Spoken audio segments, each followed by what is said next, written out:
I'm just looking at the chat. Yeah. Okay, perfect. All right. Okay. Share screen.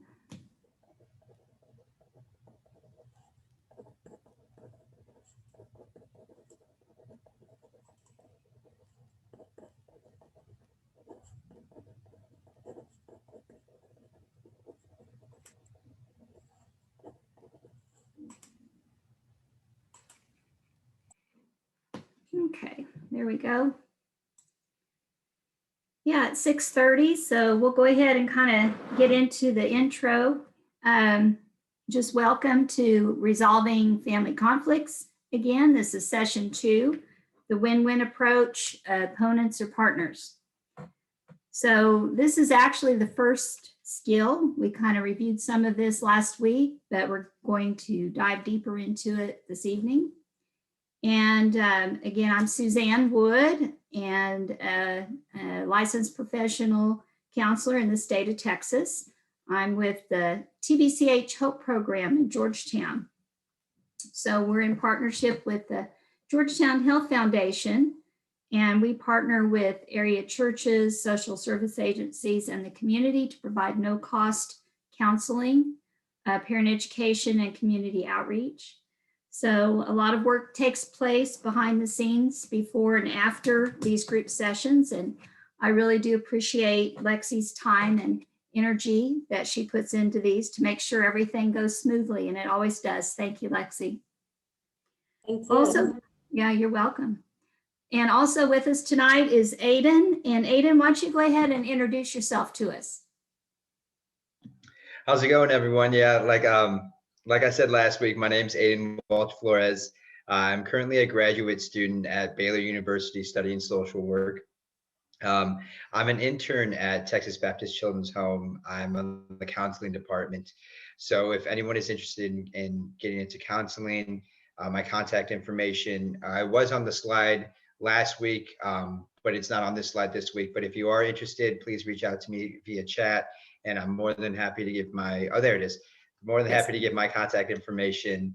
But yeah. Yeah, so thank you, Aiden. You reminded me to go on to the next slide. And so they can email us or give us a call. That's how you schedule appointments to learn more about the presentation. If you have any questions or concerns during the week and want to reach out to us, just leave us a message and we'll get back with you. Yeah, all right. Let's move on then, go over a few of the group guidelines. Just please follow all of our Zoom call instructions and these group guidelines. I'll go over them quickly each week for any newcomers, but also it's always good to be reminded. But please be encouraged. I hope everyone does participate in our group discussion. With a 6-week group session like this, it's a lot easier with a smaller group to just turn our audio on and be able to chat with each other. We invite you to participate in the discussion questions during the presentation, and also at the end, I'll have time for questions and answers. Other than the discussion questions that I hope everybody participates in, we ask that you would save your general questions and comments until the end. And just the group rules that I go with that are pretty simple: stick together, encourage each other, and have fun. This kind of encourages each other. If anything seems kind of hard or we get stuck, remember that we're here to have fun. This is a safe place. We are concerned as counselors about protecting your confidentiality and privacy. So just remember that whatever is shared in the group stays in the group. And there are some limitations. If you did report abuse, neglect, or exploitation of a child, elderly, or disabled person, then we are required by law to report that to the proper authorities, or if there's a statement that you make to us of a plan that endangers self or another person, those have to be reported as also. If you agree with all of this, your participation in this workshop tonight indicates that you have read, understood, and agree to follow these group guidelines. Thank you for that. Okay. So conflict, we're looking at conflict as opportunities. Do you view it that way? Have you ever experienced conflict? And I think we all have. Would you have preferred to handle conflict differently, at least some of the time? Well, with me, usually it's every time, but I am learning along with you.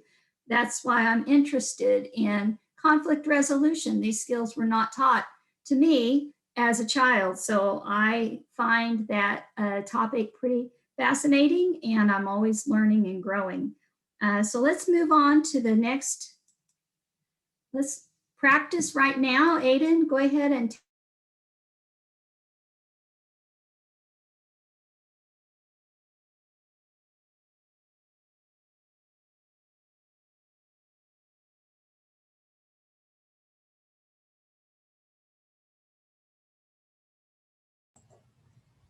Uh-oh, did Suzanne freeze for you all?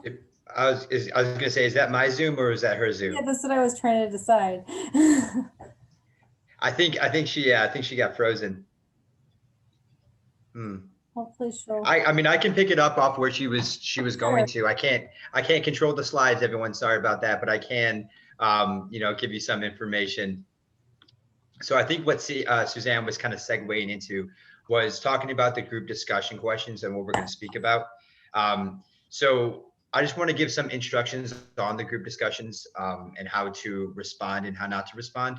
So if you do have a camera, you're more than welcome to leave your camera open and turn it on when you have to ask something or add something that you would like to bring up. If your speaker's not working or if your camera's not working, that's 100% okay. You're more than welcome to put it in the chat to any of the answers to any of the questions. But for the first group discussion that I kind of want to go over is just kind of a check-in with everyone. I want to focus on what our goals are going to be throughout this group. And so my first question is, what is something that you want to achieve throughout this group session? What are the goals that you hope to achieve and walk away through at the end of our win-win approach group? So you can do it. I know it's kind of hard on Zoom. One by one is really complex to do on Zoom, but you're more than welcome to unmute yourself and turn on your camera and share if that's just introduce yourself, tell a little bit about yourself, and answer the question of what goal do you want by the end to achieve by the end of our 6-week program. And like I said, anyone can chime in at any time. You don't really have to raise your hand or anything like that. You can just chime in.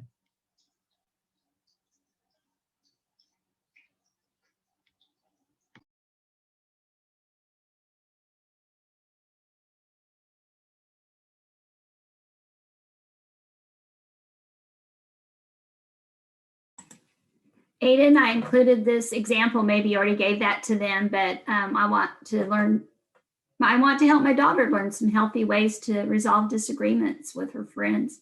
And as I shared earlier, I didn't know these skills growing up, so I'm still learning along with everybody else.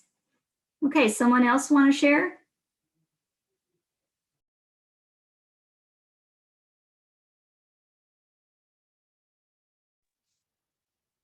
I think Rhonda added something in the chat box. Learn different techniques and what the first step is. I think I can maybe get the ball rolling. I think something that I want to achieve throughout this group is, one, get to know all of this amazing information for myself and try to use it in my daily life, and see where it can apply to my daily life. I think that's really important. But like I said, like Suzanne said, I encourage everyone to participate and to bring up some of the things what they're hoping to achieve by the end of this.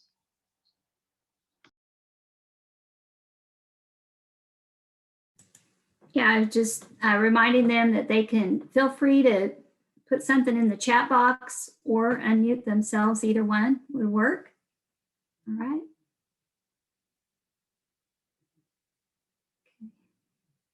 All right. Well, we're going to move on. Okay, Aiden?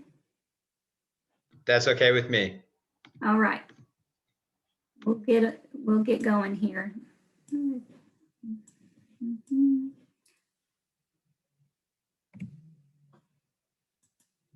I did lose connectivity earlier, so if that happens, no worries. I'll reconnect and be right back with you. Okay, so how do we make this shift from conflict to cooperation? This group series is about a collaborative approach to difficult decision-making, to arguments and strained relationships, replacing victory versus defeat with building partnerships for solving mutual problems together. Starts with this first skill. Are we opponents or partners? Our goal tonight would be to understand conflict, our various responses, learn some various tools to better handle conflict, and think about the outcomes to conflict. So unless otherwise noted, all materials are from the book Everyone Can Win and the Conflict Resolution Network. This approach to conflict resolution, as we talked about last week, is all about heart. It's about wanting the best for everyone concerned. It's about committing to fixing our behavior first whenever we stop caring. And it goes deeper. If we're not considering the needs of our communities and others and even the environment, then we've got something to fix within ourselves. So each week, we're going to practice these skills with some notes and handouts that go with the presentations. And these are emailed to you each week. Included on the reference page are the websites you can go to during the week for more information, tips, and practical hints. Remember that as adults, our job is to learn, develop, and practice skills in order for us to faithfully present our best selves to our families and to others. The idea is to understand what conflict means to us and how our interactions provide outcomes for those we engage with. So we can understand that there are negative outcomes and positive outcomes. Just think about those as we move along and what we want those outcomes to look like. And I know this, through Bridges to Growth, we want to keep in mind that this is family friendly, even though a lot of these skills are directed towards us as adults to practice. We're always role modeling for our children. And when they come to us, they need guidance. According to new research, 5 strategies to help kids resolve actually play an important role in healthy friendship development. So a child who struggles with frustration is likely to project that frustration onto a friend. And a child who has difficulty finding solutions to friendship problems, she might feel hopeless when an argument occurs. A child who doesn't know how to verbalize their feelings will likely freeze up and shut down when conflict happens. So the good news is that young children can learn to manage emotions and conflicts, to learn how to handle those tricky friendship situations. And with a few strategies, kids can become problem solvers and maintain their friendships even when conflict occurs. A good website where I found this article is on pbs.org. So I invite you to check that out later when you get a chance. Okay, Aiden. So yeah, I'll take it away at this part. So our next discussion question is revolving around how each one of us behaves with conflict. So the question is asking, when faced with a conflict, what are some of the specific ways, we behave? So what are some of the ways that you behave when you are faced with the conflict? And like I said before, you're more than welcome to put in the chat or unmute yourself. Joanne said defensive, okay.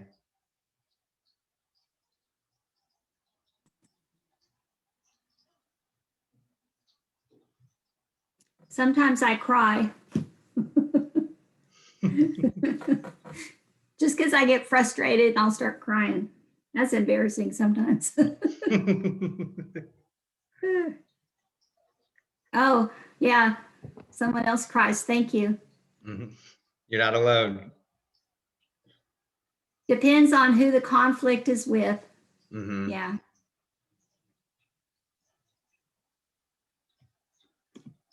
Very good. Putting a wall in front of me. Hmm. Okay, so I want to ask another follow-up question. So are some of these behaviors more effective in dealing with conflict than others? So if so, in what ways? You know, some people, when they deal with conflict, they avoid it. Some solve conflict, other increase it. So what behaviors, you know, the way that you guys handle conflict, which ways and what is it affecting? How is it affecting the conflict? Is it removing the conflict or is it escalating the conflict?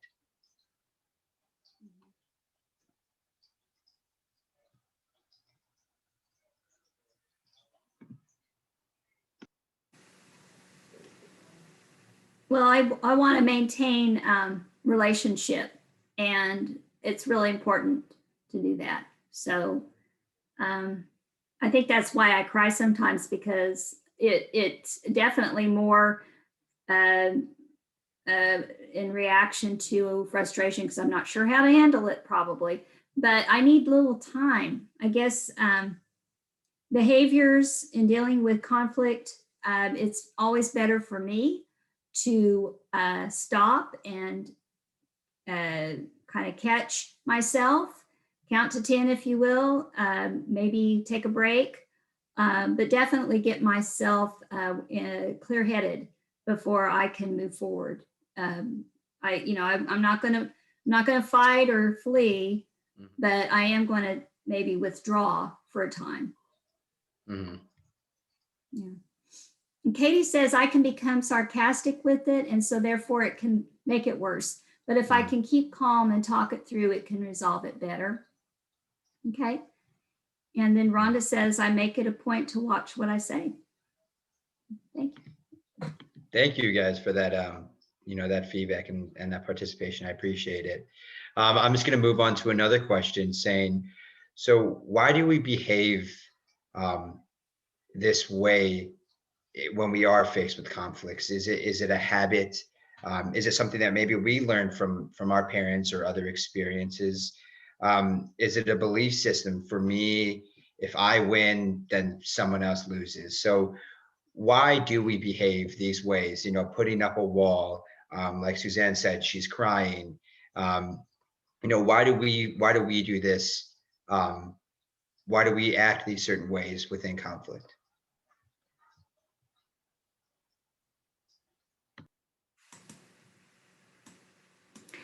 All of the above. I think we want to be right, or at least it is for Joanne. And Joanne, I'm right there with you too. Hmm. Yeah.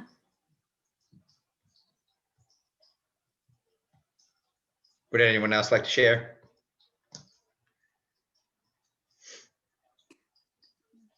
I got tired. Katie says, I got tired of fighting all the time. And so therefore it just allows me to laugh it off and not deal with it anymore.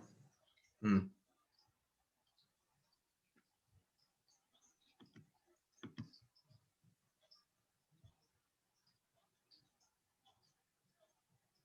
I do find it does, like someone said earlier, depend on who the conflict is with, right? Mhm.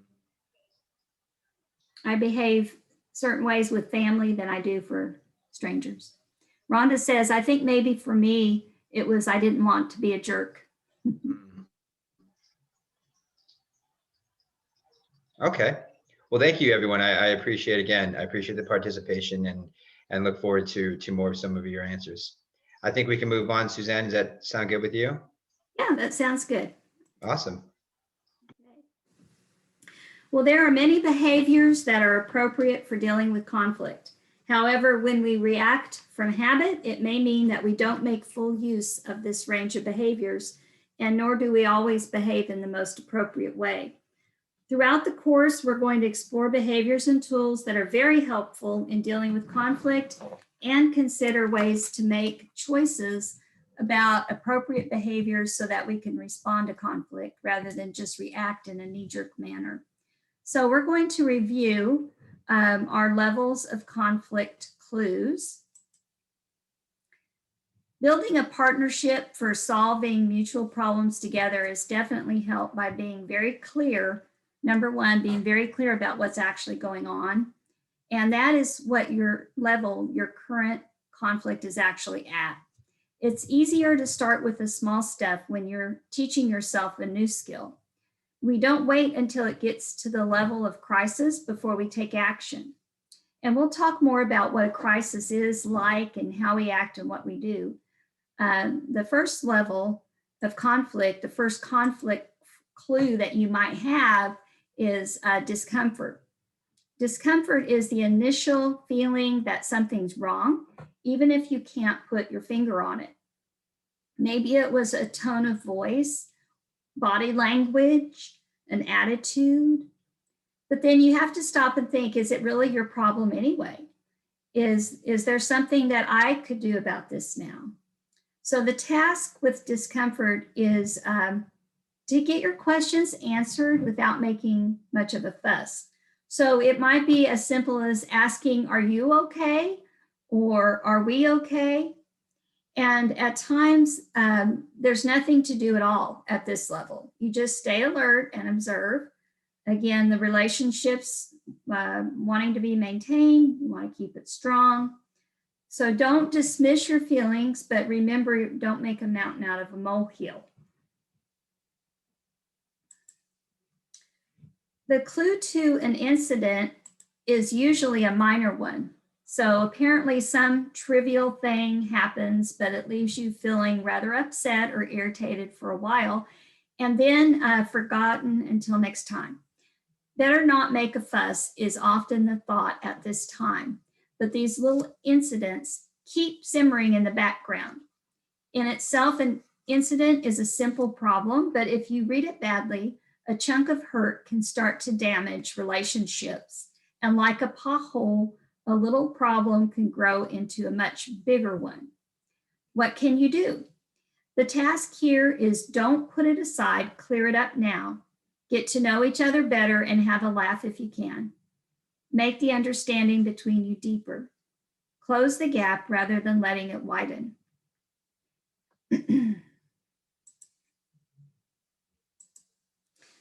People often misunderstand each other without even knowing it.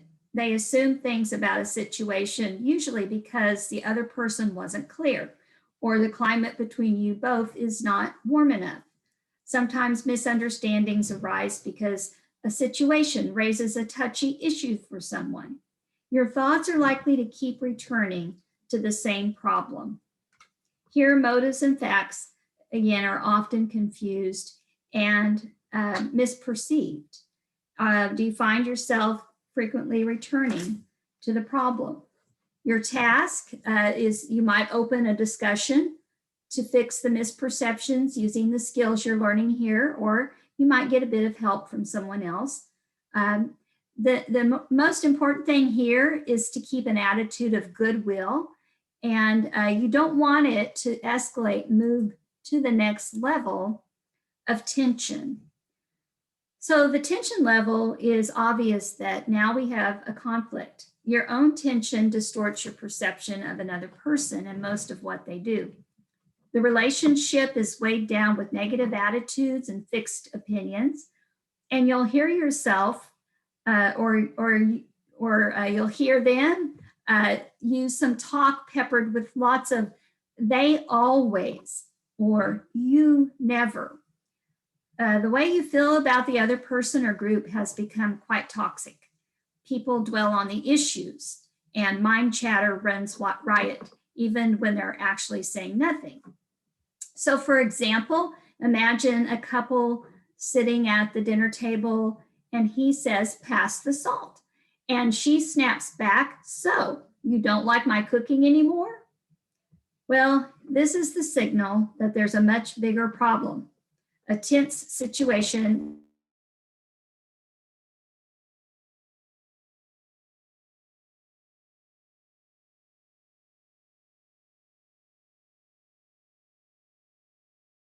Did she freeze for you guys too?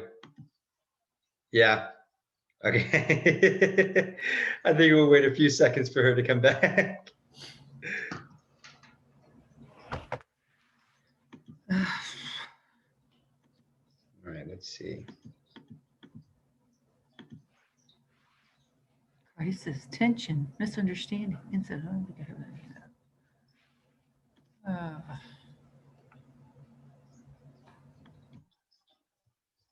All right, we'll give a few minutes for her to come back.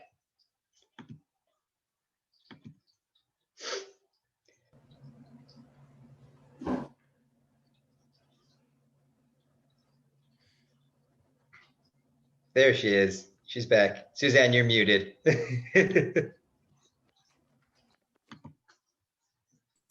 Okay, I'm so sorry.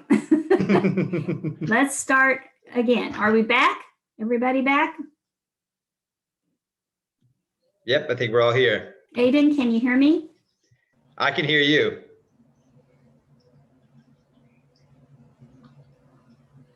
Okay. I'm going to share screen. We're going to start again. Okay.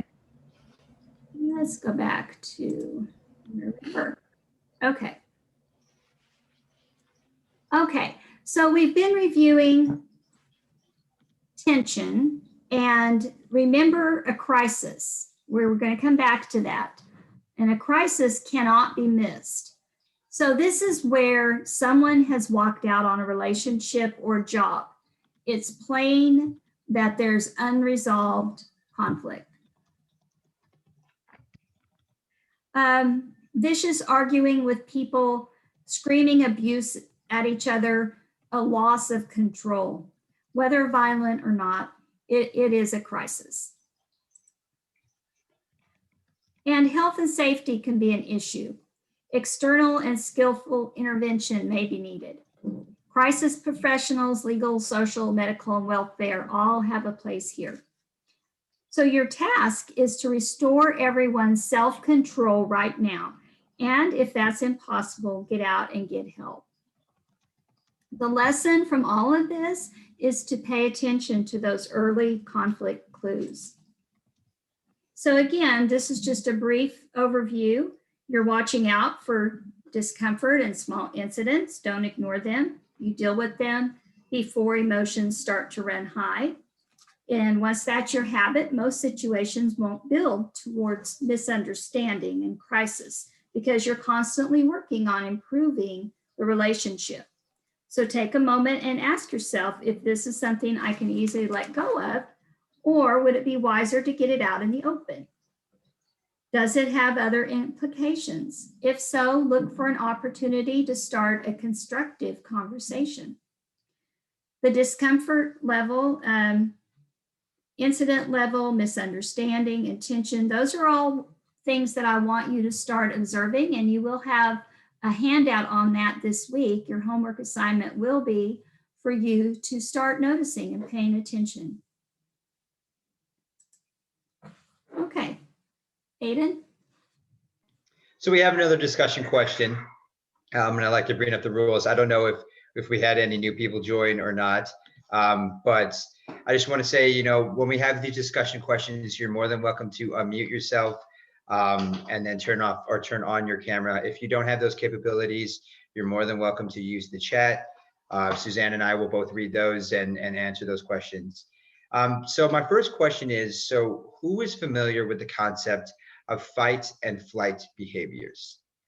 I'm pretty sure most of us are pretty common with or understand that. I know we went over that in our last group, but I wanted to hear your feedback and what are some examples that you know of fight behaviors? Some examples that come to mind when I think about this, I think of screaming, physical violence, refusing to listen to the others. So what are some examples that you have of fight behaviors? Okay, I've got Rhonda says, bring on the defense. Mm-hmm. So being a defensive, okay.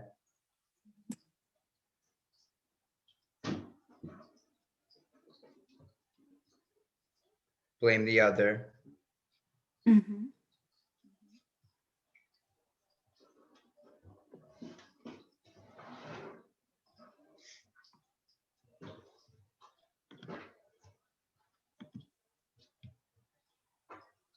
Okay, we'll move on to the next question then. So what do you think are the main messages and intentions of these fight behaviors of, the screaming, physical violence, being defensive, trying to read the other one real fast, blaming one another. So what is the main message you're trying to convey when using these behaviors? So when I think of these twos, when I think of this too, I think I'm right and you're wrong, to blame, to punish, to threaten, saying I'm okay and you're not. So what do you think are the main messages behind these fight behaviors? Yeah, we just, my husband and I, we laugh about it, but we'll say, my way or the highway. Rhonda says that hurt them before they hurt you. Okay. Thank you for that response, Rhonda.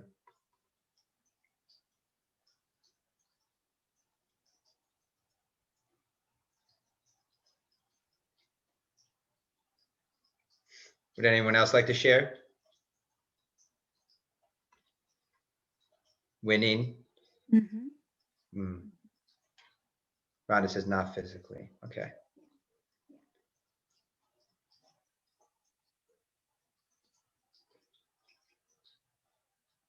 I think thinking about children, bringing that back up, Mhm. the message sometimes is jealousy, right? If you think about brother and sister fighting with each other. Mhm.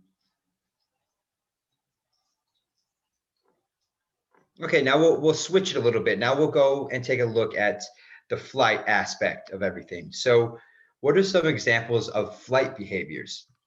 When I think about flight behaviors, I kind of bring up what Suzanne said was crying, avoiding, pretending nothing has happened, giving up. That's a very common one. So, what do you guys think are examples of flight behaviors? Not fight, but flight behaviors.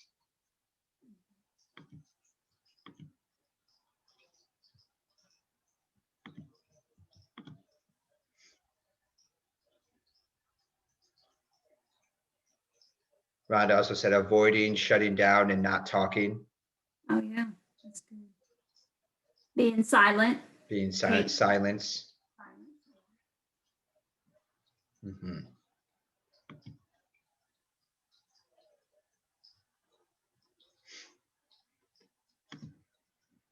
Okay, so kind of like the same thing what I asked about the fight, the fight behaviors. What do you think are the main messages that you're trying to convey with these flight behaviors? So maybe it can be I'm wrong, you're right, to avoid conflict, to maintain peace, to let the other person know that they do win. And another saying I'm not okay, but you are. So what are the messages behind these flight behaviors?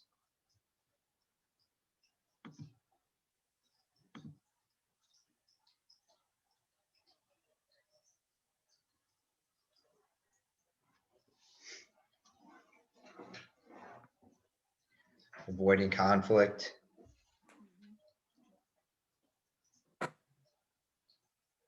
Yeah, why even try? Mm-hmm. Trying to keep the peace from Rhonda, that's what she said. Mhm. Tired of getting abused and put down and guarding yourself. Yeah. Mm-hmm.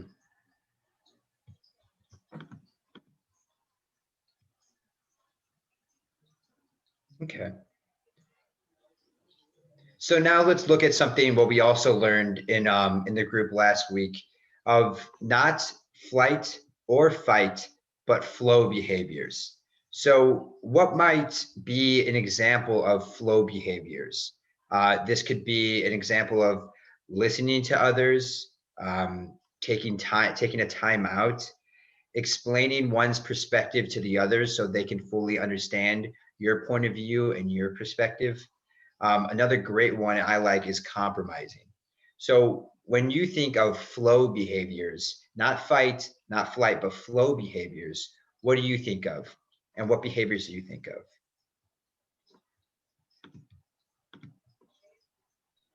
Rhonda says, asking if we are on the same page or if we need to talk. Mm-hmm. Yeah. Mhm.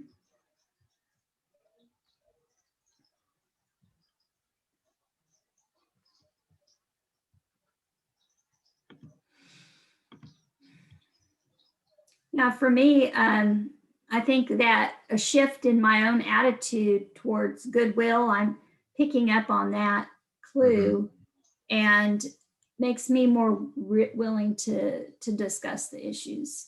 Mm-hmm. Mm-hmm. And then I'm going to move on again. So, like I asked for the flight and the flight, or fight and the flight behaviors, you know, asking about what the main messages from both of those.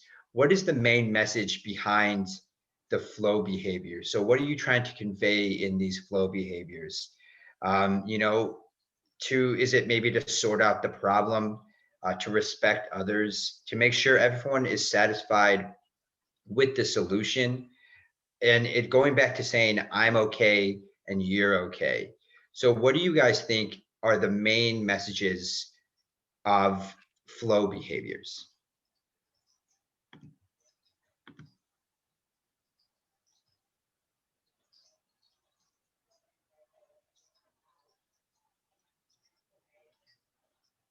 Harmony. I love that. I love that. Yeah, it's Very good. good.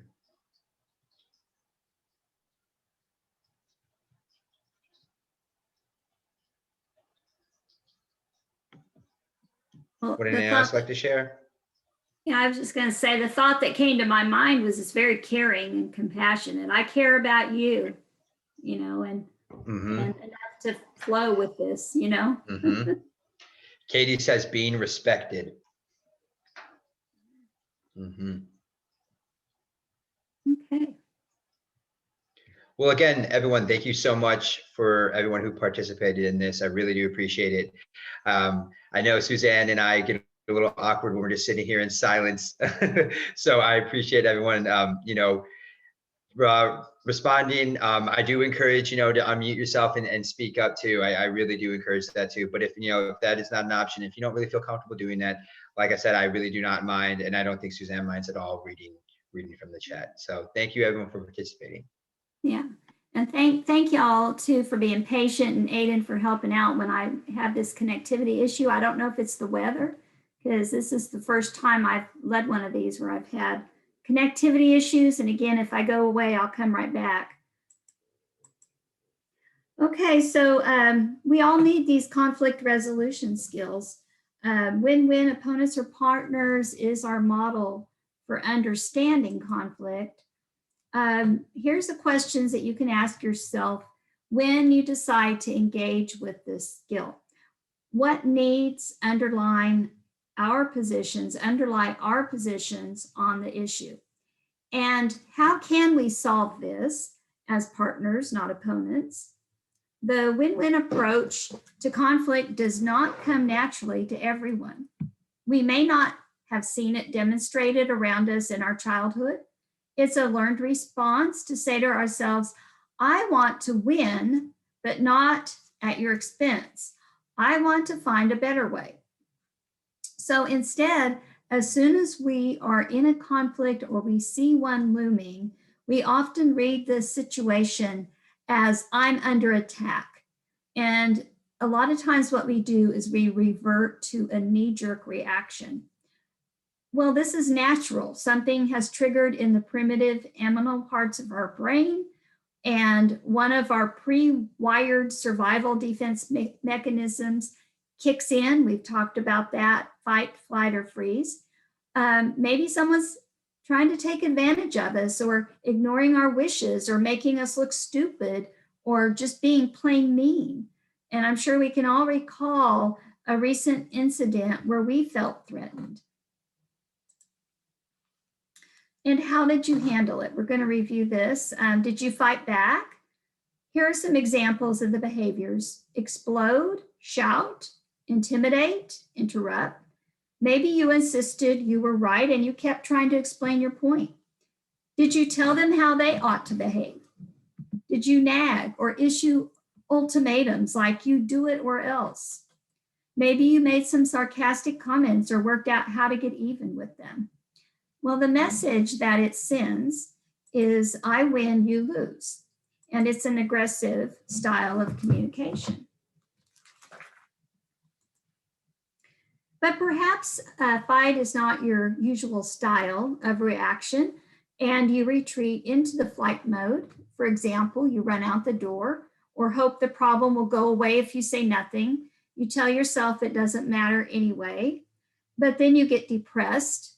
Do you hold back your own opinion to prevent more conflict, or get cranky and do nothing about the problem, but maybe take it out later on the wrong person?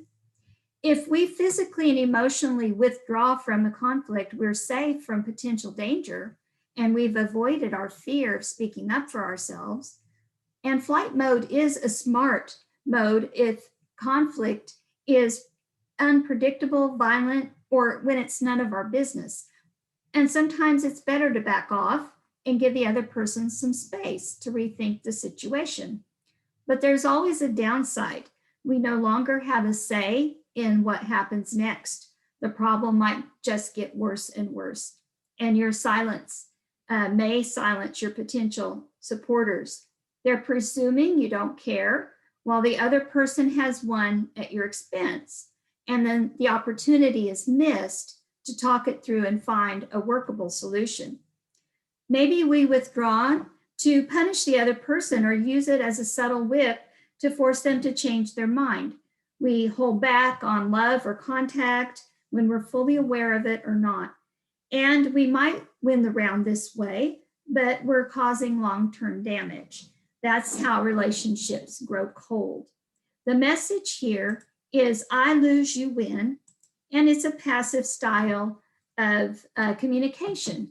So we could fight, we could use flight. However, we're also wired with a third defense mechanism, and it's useful like a rabbit caught in a spotlight to freeze. And in modern society, we still engage in it. Examples of this type of behavior is we wear a tight smile and go silent. We go so silent we can't even think what to say. We tread carefully so that we don't arouse anger, and we freeze if we need peace at any cost. It may be sensible when a confrontation over a slight disagreement puts too much pressure on a relationship, or when people are not ready to hear what we have to say.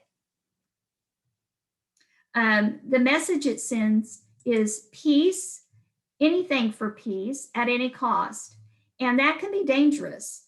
You may value being a peacekeeper, but however, that can perpetuate the problem when we deny that there is a problem. We're trying to become peacemakers, not peacekeepers. So how can we move beyond immediate reaction and respond as a peacemaker? If fight, flight, and freeze are the three hardwired emergency mechanisms, they're all useful from time to time, but they don't need to rule us. So in that space between the stimulus and our reply, and there it is, we can quickly call up another strategy, better strategies to turn ourselves and the situation around. We want to respond and not just react.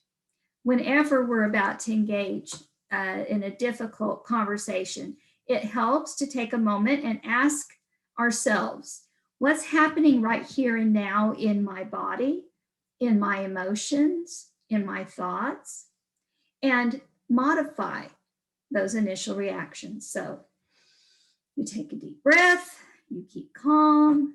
If your tummy is in knots, you can place your hand on your belly, adjust your stance. You stand strong, stable, and flexible, and then you're ready to carry on. And you do one more thing, you center yourself. It's a powerful technique that comes to us from the martial arts. Centering is about bringing yourself back into balance, just as potters center their ball of clay on the wheel so it doesn't spin out of control. Our point of balance is our center. It's a little below our navel. That sounds kind of funny, doesn't it? But inside, about halfway between your spine and the skin over your stomach, centering means just bringing your attention to this internal point. And let's try it now. Use your breath as you do this. Use your breath as well.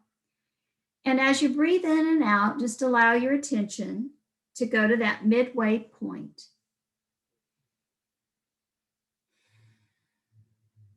And as you breathe, experience your body relaxing.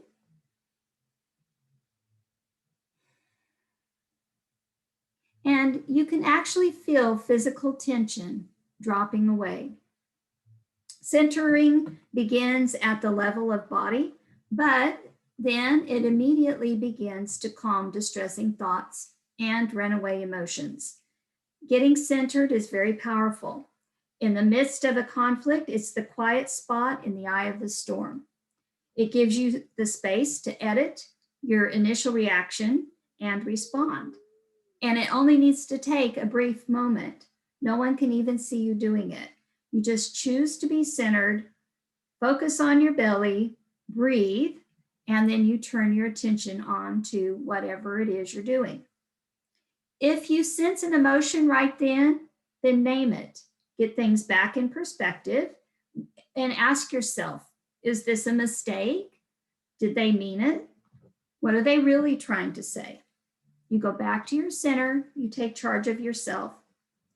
And perhaps if the other person has lost control of their anger, perhaps your reactions of fight, flight, or freeze are overtaking you too.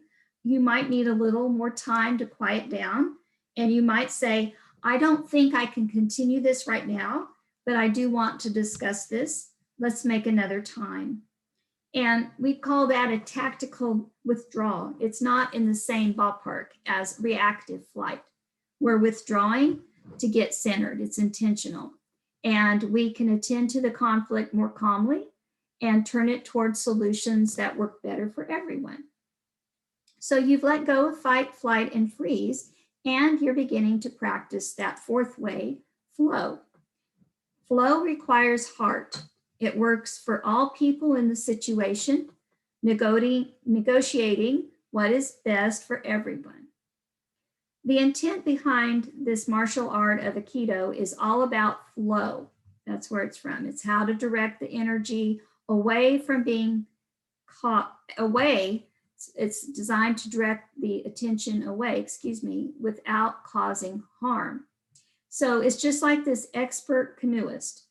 They do something similar by flowing with the course and force of the rapids, but steering powerfully around all the dangerous boulders in the river.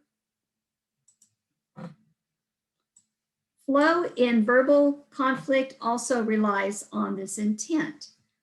If you go with the flow of the movement of energy, you won't rigidly oppose the other person.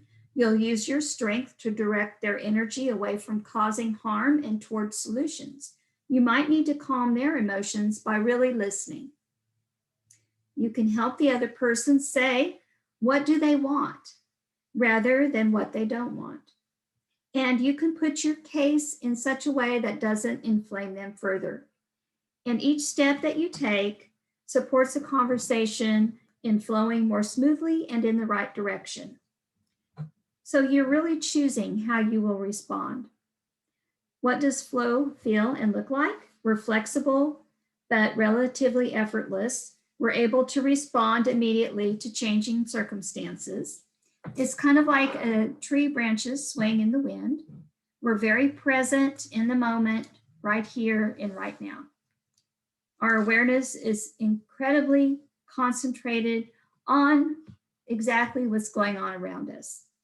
We know that, we're in the flow. We've heard that expression before when we're engrossed in a work project. But when our emotions are aroused in conflict, of course, flow is not that effortless. It's hard work and it's a learned skill that takes practice. And sometimes we'll trip up, everyone does. But all we can do is try to get back on track as quickly as we can. Flow is an assertive style of communication. Says, I win, you win. And one example is if I'm starting to feel frustrated with a lack of solution to this problem, you could ask the other person, I'd love to hear your perspective. I see it like this, and how do you see it? So you see, flow is not about backing down. It's non-combative, but it disarms the attack, both theirs and yours. Flow requires courage. We have to trust the process of communication and our own ability to steer the conversation around obstacles, sway with the wind of other people's emotions, and respond appropriately at each moment. Flow requires heart. It works for people in all people in the situation, negotiating what's best for everyone. So we can start this caring connection. We can start this connection of caring by consciously committing ourselves to this win-win strategy of flow. So again, what's involved? I want to win. I want you to win too. I will treat you as my partner in problem solving rather than my opponent. You commit yourself to work with the other person collaborative. It's not a competition. And you hold firmly to that commitment, even if the other person is not playing by the rules. Remember, it's soft on the people, but it's hard on the issue. To grasp the principles, let's review our very simple strategy that you were introduced to last week. You're in the kitchen with the person that you live with, and you both want the one and only orange in the fruit bowl. So that's your initial position, and it happens to be theirs. You're in conflict, so what do? Toss a coin, decide who needs it the most. Perhaps you decide you'll cut it in half. So that might be an acceptable compromise, but jumping at a compromise sometimes turns out less than the best solution. So before you argue it out or jump to what might be a lesser solution, move off your initial position and any solution. Back off for a moment. Explore the needs behind the problem. You find out what the major needs are and the concerns of the people involved. And you ask the other person what they need and what they want. What is their position? You examine why you need and what you say you want your position. And you have this conversation as soon as you can. So let's return to the kitchen. You say, I'm thirsty. I want to make juice. Why do you want the orange for? And the other person says, I'm baking a cake. I want the rind. When you consider what each person needs, you'll often find that people are apparently wanting the same thing, but they want to achieve quite different results. And this can open up the possibility for some creative thinking. It may not be possible for each of you to obtain your position, having the whole orange, but it may be possible for you to satisfy your underlying needs. It's essential research. So you do this first, and then you start to create new options. So you're looking now for new options where everyone gets more of what they want. Where one of you wants the juice and the other one wants the rind, the answer is obvious. Sometimes win-win solutions can be that easy, but most often they're not. Back to our example. Suppose it's not so straightforward and you're both after the juice because you're thirsty. So what are the options? So sharing the juice is a compromise, but if you're really investing in a collaborative approach, you're responding with skill, with conscious skill, and you're going to look further. You're trying to find a way that will satisfy both people, and you flow with the other person and explore whatever options you can come up with together. Maybe you just need more to go around and you can make a smoothie and add other fruits. Or one of you finds something else to drink. And you can even work up a conflict prevention strategy for the future. Knowing that you'll both reach for oranges when you're thirsty, you can buy more the next time that you shop. So this is a simple example, but it has elements of deeper principles. So to create new options, you need flexibility, options and choices. It's the approach, not necessarily the solution. Are different solutions looked at? Have all needs been considered? And were all parties involved in finding a solution? So in this story, an example that Suzanne gave, so obviously the needs were first and solutions were later. So compromise is something sometimes considered the same as the win-win approach. So what is compromise about? Why do we so frequently use compromise? And what are some of the advantages of using a compromise? And feel free to use the chat, feel free to unmute yourself. But yeah.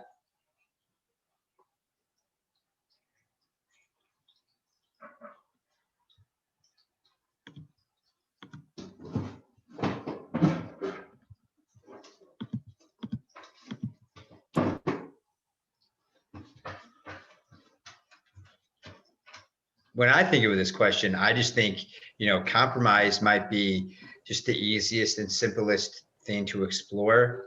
It results in both parties getting their needs met. Joanne said something in the chat. Because we care about the other person, we don't want to lose them over confrontation, so we compromise. Mhm. Yeah. Good. Okay, so now we kind of heard some of the advantages of using compromise. What are some of the disadvantages of using compromise? What do you guys think some of the disadvantages are?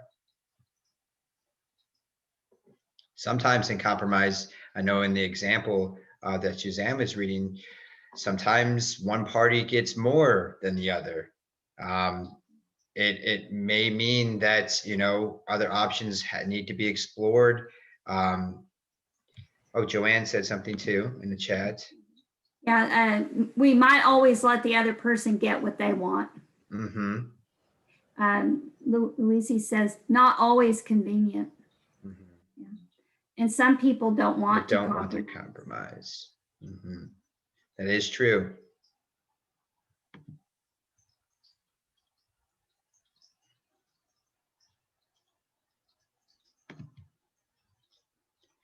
If you're compromising to avoid conflict. Mm-hmm. And that's kind of like using flight instead of flow, trying to avoid the conflict. So you just immediately compromise. And this could result in some of the things that everyone else said, one person could get more than the other. Rhonda said disadvantages is did we really compromise or just settling? Mm-hmm. Yeah. So what do you think are the basic principles of the win-win approach? So consider not only what I want, but also what the other person wants. So that's one good principle of the win-win approach. I like Fox News slogan, fair and balanced. Yeah, that's good.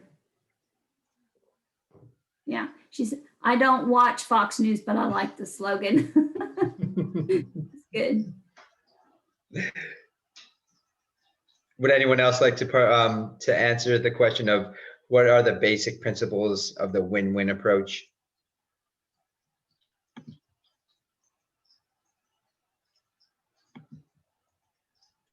It kind of starts out like you were saying, Aiden, but what they want and also what the needs are. I mean, Mhm. Sometimes we don't stop and think about really what is it I need here, Mm-hmm. and that can, if you realize what you need, then you can start thinking about, well, what is it they're really needing? Mm-hmm. Exactly. Yeah, when I think about it, I just think about just respect, all around respect. I get respect and you get respect. So I really like that aspect of respect with the win-win approach. Yeah. So why use the win-win approach? What are the benefits of the win-win approach?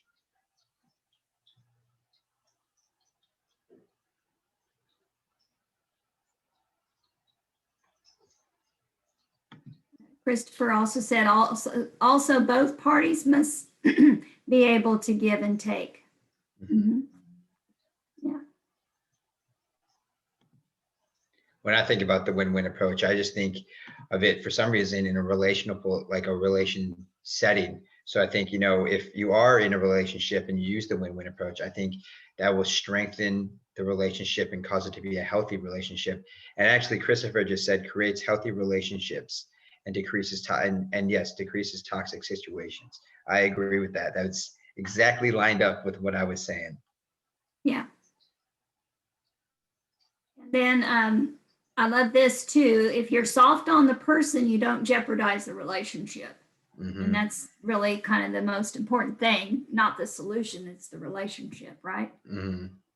Rhonda said you are working as partners. I really like that aspect of partnership in a relationship. It's nice. Yeah.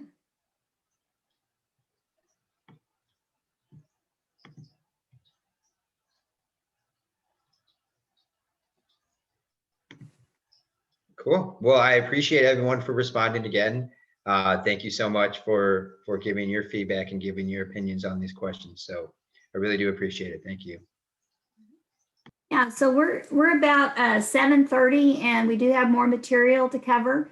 If anyone does need to step away and take a break, feel free to do that. We're going to move on now to the next portion of this, if I can get through it. Okay, there we go. All right, we're often asked, is win-win about the process or the outcome? The short answer is it is about the process. It does not and cannot define the end result. What it defines is how we will travel. You're aiming for mutually beneficial outcomes and the best possible under the circumstances. So it's about a process where we try to find a win for everyone. Sometimes there's no easy answer, and there won't always be a clear win for each person.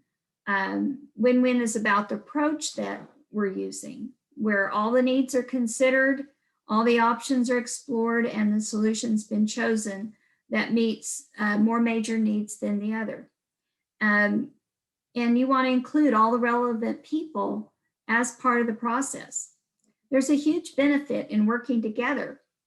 Of course, you can on your own back off your own stance of wanting the whole orange, for example, or analyzing both people's underlying needs and then designing a new option. But the win-win approach is much more powerful if you work it out together, if you collaborate. Firstly, more ideas mean more creative solutions. Secondly, you can make it clear that you're treating the other person as a partner, not an opponent. They see that the process is fair and you're inviting their contributions. If the other person is hard to budge, you might try saying something like, I'm here to solve problems. Can we work out something that seems fair? When you both agree on the best options, the relationship is at least maintained, but at best, you'll have improved the climate of mutual trust and respect between you. If you sense there's a conflict, drop your oppositional approach. Sometimes that's really hard because we love being right and we prove it by making the other person wrong. The conflict quickly becomes your way or my way, this or that. The other person becomes our opponent as we push for and defend our point. And, that's lots of fun, for example, on the sports field, but it's not fun anywhere else. Try to be objective and separate the problem from the personalities.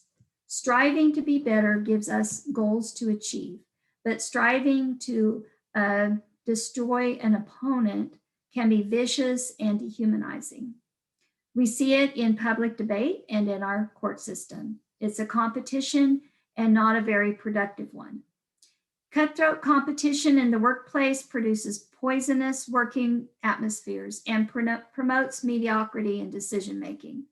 Right versus wrong and true versus false, winner or loser, these all make for nasty arguments. And we may end up right, but at what cost? Did I allow the space for a better idea to emerge? Did I destroy a relationship? Here's one of the most useful skills that you can employ. We call it and, but, and not but.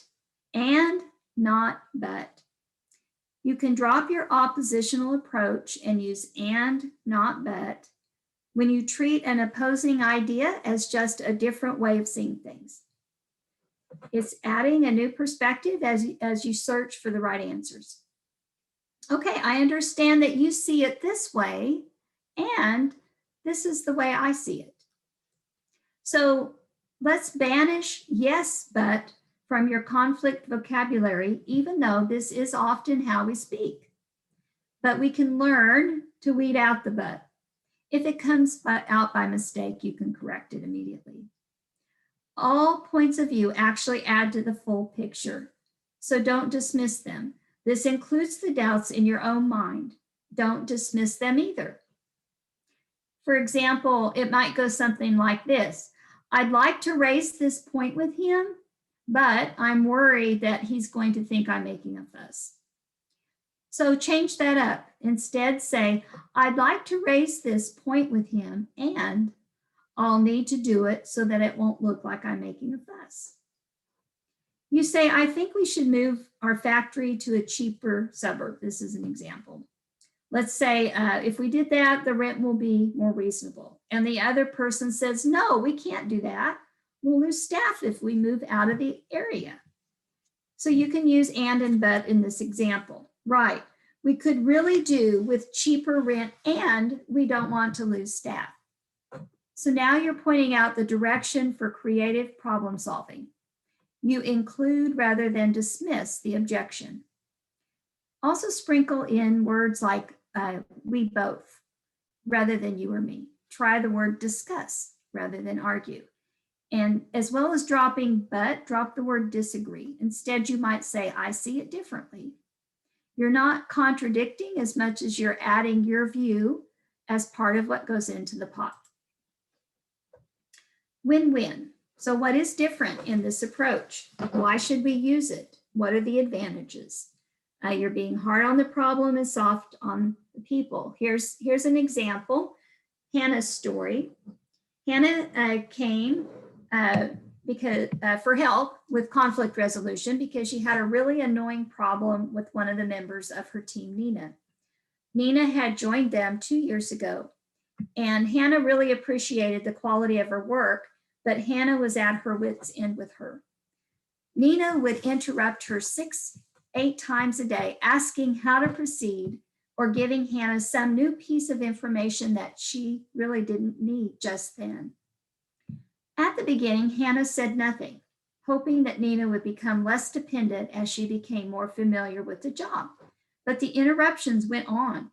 She tried to drop some more subtle hints, taking a long moment to look up from her work when Nina walked in, but that failed too. Then one afternoon, Hannah lost it and she snapped at Nina. She knew she needed a better way when she saw the look on Nina's face. How could she fix this with a collaborative approach? She had to reduce Nina's demands on her time and still keep her happy and productive. So, using the conflict resolution skills she learned, Hannah opened up the conversation. First, she let Nina know how much she valued her as a member of the team, which was true. Then she went on to explain she needed to find a way to organize the demands on her own time, and that she wanted to come up with a plan that would work well for Nina too. Nina was happy to problem solve with Hannah. In fact, she seemed empowered by being asked to help. Together, they brainstormed procedures, which would mean Nina didn't have to call on Hannah so frequently. And they agreed on how often and over what things Nina would still come for Hannah's advice. There were new methods that were fair for both of them, and Nina has been involved in creating the plan, so she was committed and happy. Hannah was delighted and was bursting to talk about it the next time she came in to meet. She said their new arrangement was actually working better for both of them. So what's the win-win process look like? This is a summary. You step back off opposing solutions. You involve the relevant people. You define everyone's needs. Look for creative and ingenious solutions. You try to meet as many needs as you can, something for everyone. You support their values too, as well as your own. You concentrate on fairness, not pressure. You try to be objective and separate the problem from the possibilities and personalities, I'm sorry. Be hard on the problem, soft on the issue. And you will, however, find yourself at times in some huge win-win challenges. And these test your constructive stance to the limit. The other person's behavior might be impossible for you to put up with, or they are mistreating you, or they may become too attached to what they want and they won't listen. So what do? Well, go back to the heart. We continue to hold them in your heart, and remember, you change up your own attitude, make it more of goodwill towards their best interest as well as your own, whether or not they're noticing that, whether or not they cooperate in the process. Here's a few examples. So what about a friend who never reciprocates favors, or a colleague that does not pull their own weight? So you can emphasize your shared goals. Try telling them, I want us to stay friends, and I find that hard to manage when I don't feel there's equal give and take. That's pretty assertive, isn't it? Or I want to continue working with you, and I know you're matching me with the workload. Suppose you are in direct competition with others for some position. You have to redefine a positive outcome. Try to stop worrying about the others and concentrate on yourself. Getting that position may or may not be the best thing for you. If the situation demands competition, use it as your incentive to bring out your personal best. If you tackle competition by developing yourself, you grow in dignity and strength, regardless of the outcome that happens this time around. I really like this thought too, that it's always better for us to try and improve ourselves rather than diminish our opponent. So what about someone who won't cooperate? That's a challenge. Let's talk about an adult relative. Let's say you and your sister are arguing over a relative's will. Things have become nasty, and she won't cooperate in working out a fair solution. So no matter how difficult, you try to leave a corner for her in your affections. They're in your heart. Don't put up with her insults or rudeness. Do your best to stay civil. When someone won't cooperate, just be very clear on what you will support and what you're not willing to offer. So here's a parenting challenge. Your child's behavior is unacceptable.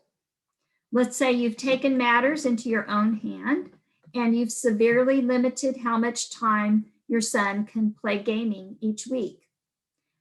His unhealthy preoccupation was his only way of relating to his friends. And now he's surly and he swears at you whenever you ask him to do anything. But he's asked you if he can have a friend come over. Will you ban that until his behavior improves? Well, you may, but his need for friendship is very real and a far healthier version of it than his addiction to gaming. So perhaps in the interest of better relations, you allow the visit. The skill here is to support those underlying needs, even when the behavior is extremely inappropriate.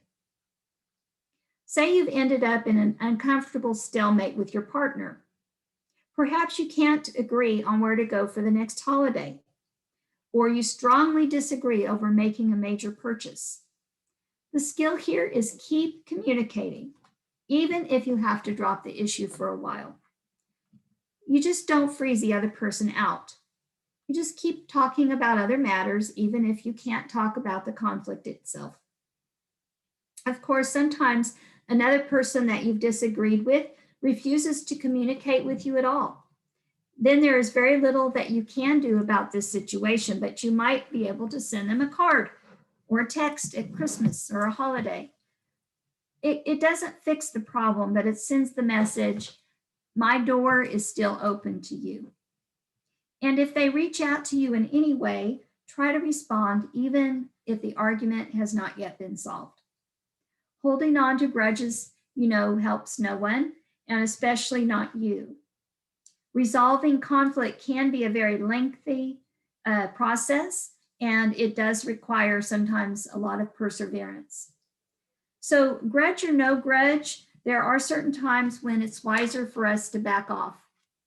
And if it's a negotiation, it's your right to say no deal in these circumstances.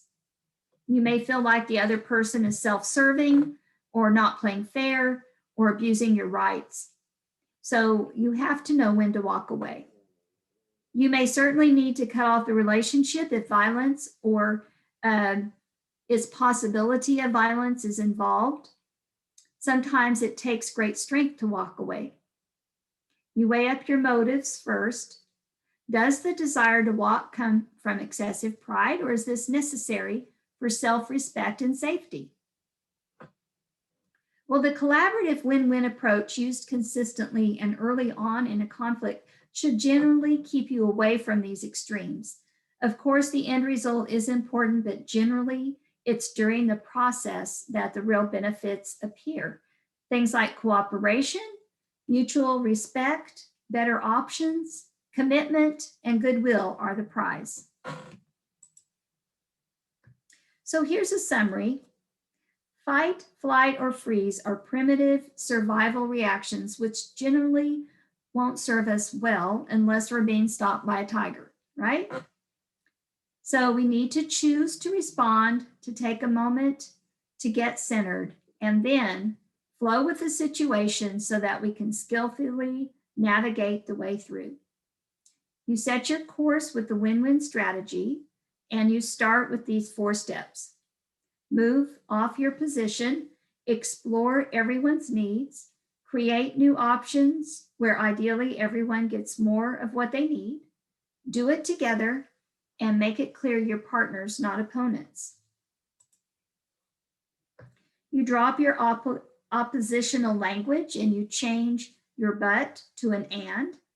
And no matter what win-win challenges you face, you don't switch to win and lose. So you may need to emphasize your shared goals and be very creative in responding to everyone's needs. And you may have to redefine what a positive outcome actually is for you. If the situation demands competition, use it as your incentive to bring out your personal best. You support underlying needs even when their behavior is extremely inappropriate. And generally speaking, keep communicating, but you may have to reassess and decide whether this time it's wiser to walk away. So conflict is really a journey. Almost always the best way to travel it is with a collaborative approach. So for the win-win approach to become our go-to choice, we do need to develop and practice these skills. And not just these that we've mentioned already, but there's a whole toolkit of them. So let's take a quick look at where this series is heading. I'll come back to that slide in just a minute.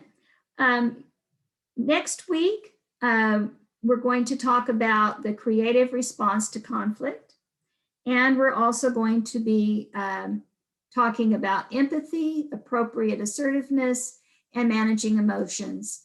And remember, there is a practice handout included this week. This is in your handout this week. And again, I'm going to go over this because I want us to start thinking about this now. I encourage you to use the handout, but you've got to come up with a way that you can remind yourself, cue yourself, if you will, to start looking around at the conflicts that you see or hear about you and try to gauge the level that the conflict is at and give it the name, the label of discomfort, incident, misunderstanding, tension, or crisis. So we can start small, make it a particular focus to look at if looking for early conflict clues. Is there a discomfort or an incident that you can handle? Perhaps it's something that you otherwise might have just pushed aside. Start catching yourself reaching. Does a situation come up that triggers fight, flight, or freeze for you? And as soon as you notice your reaction, try to move to a more resourceful response state. You take a deep breath, find your center, consciously engage your win-win approach. Ask, how can you treat the other person as your partner in problem solving rather than your opponent? Remember to drop your oppositional approach, and when you want to object, hold back on the but and just give that and a try instead. Okay. So again, do visit the Conflict Resolution Network and you'll find extra study material there. They have an online course and lots of material to download. We are at the end of our time together, but we'll be available on the Zoom call if you want to stay and share any questions or concerns with us. And please give your feedback when Bridges to Growth asks for you to evaluate this workshop. Your feedback always helps us with the next workshops that we offer. For the majority of people who use these strategies that we're discussing tonight and they put them into practice, conflict resolution skills get strengthened. So have hope. Coping with conflict is manageable. Sometimes though, no matter how hard we try, we get stuck and we just need additional resources. So if nothing's changing, it's helpful to reach out to a counselor, as we've talked about before. And we do thank you for your time this evening, and thank you for making referrals to us as well. I'm going to go ahead and get out of this. And all right. So it's not quite 8 o'clock. That gives us a little time. If anyone has any questions or comments tonight before you sign off.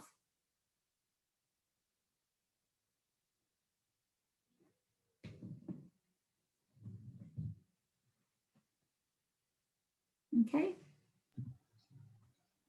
So we're getting a chat that says good night, and thank you all again for your time. And it's been a long day, so I appreciate that.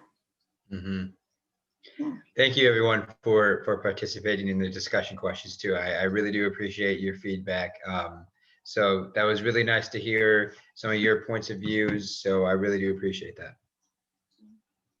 Yes, thank you, Aiden, for leading that discussion. That was so helpful, and you did a great job. Yeah. Thank you. Appreciate it. Yeah. So I hope everyone stays warm and stays safe. The crazy weather in Texas. You know, Aiden, where are you from again? I'm from Chicago, so this is nothing. This is nothing over here. Nothing. Yeah, you laugh at us because we don't know how to drive in this stuff. Yeah. They close businesses and schools. Yeah. Joanne, it was so good to see you tonight. All right. So, well, I think we're good. I'm going to go ahead and sign off. Okay. All right, everyone. Have a great night. All right. Thank y'all. Bye-bye.